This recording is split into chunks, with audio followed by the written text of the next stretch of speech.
would you trade like Holmes and Terrence Davis just for like a second rounder, just like essentially a salary dump, right? But it's like we'll take Holmes, but we also want Terrence Davis or something like that, and you're Yeah. basically getting nothing in return. Okay, if it's just that, no. I mean, if you're getting something else, like if you're getting an additional trade there where you are kind of bolstering, you're basically getting maybe you're sacrificing TD's like scoring punch for just some extra length. Like maybe, but you'd have to really see your prospects as, kind of dim in terms of moving Holmes in the future. I just think they're going to pivot to the offseason and be like, that's going to be the best opportunity, maybe, and then try to just gauge that and then go cheap or give them up for I don't free or whatever. know. I I'm don't not know. I'd sure. have to put more thought into it. I'm not saying I like TD a lot, but it's also he's on an expiring deal, and if, It's if true. nothing else is there, I think you kind of have to trade TD this year, if he, like for something.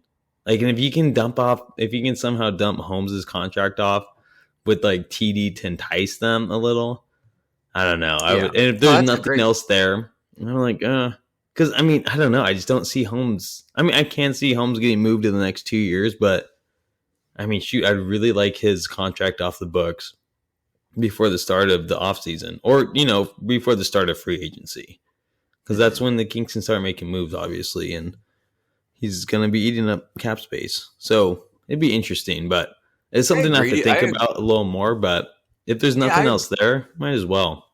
I agree with you to a large degree, but it's just like I just don't see this organization being like, okay, well, let's make that move, even though we get a little worse. I don't think that that's crazy to say.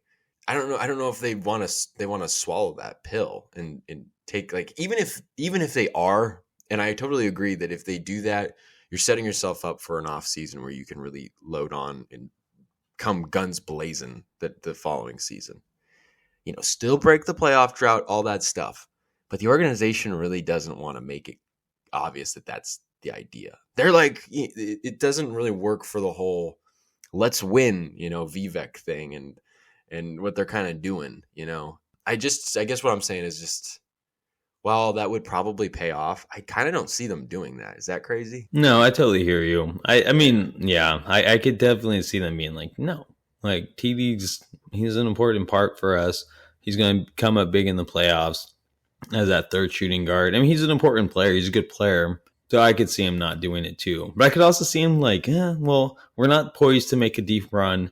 I'd like to get Holmes off the book. So, but you're right. It does kind of, it kind of goes The against like, optics of it. yeah, I hear you. That's what I'm talking about. Yeah. But I mean, like, yeah, I don't know. If TD just was not, if TD was really bad, like just like when he goes in for his limited time and he was just terrible, that would make it a lot easier. I don't think they're jumping out of their shoes to move him. The expiring deal obviously comes into play because the Kings are not looking to keep him. But I guess it gets so interesting because if you're going to move TD, you better be replacing him with some length, is the way I see it. Because he's played really well in his time, and I think that's an interesting point about what happens in the playoffs. I don't know.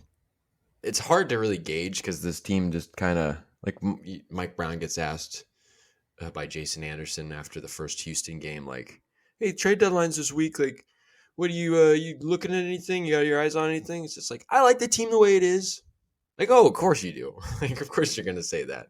So again, I don't know, but Terrence Davis becomes an interesting discussion because even in a world where you are moving money and moving the Holmes's contract, and you're just kind of sacrificing the last half of a year, the last half of the last year of Terrence Davis's deal. Like that makes a lot of sense, but it's just like the optics aspect of it, and the fact that Terrence Davis has actually played well just makes that so difficult, I guess. I hear you. I hear you. But yeah, yeah, TD's interesting. I think he's a guy you try to move regardless. Not regardless. Like he's an important player, but like if you can try to get something for him as a kind of expiring deal, you try that. Obviously, he's still important in himself. especially if the Kings are set to make the postseason. He can be helpful in the postseason. So you don't trade him for nothing. But you definitely like gauge him.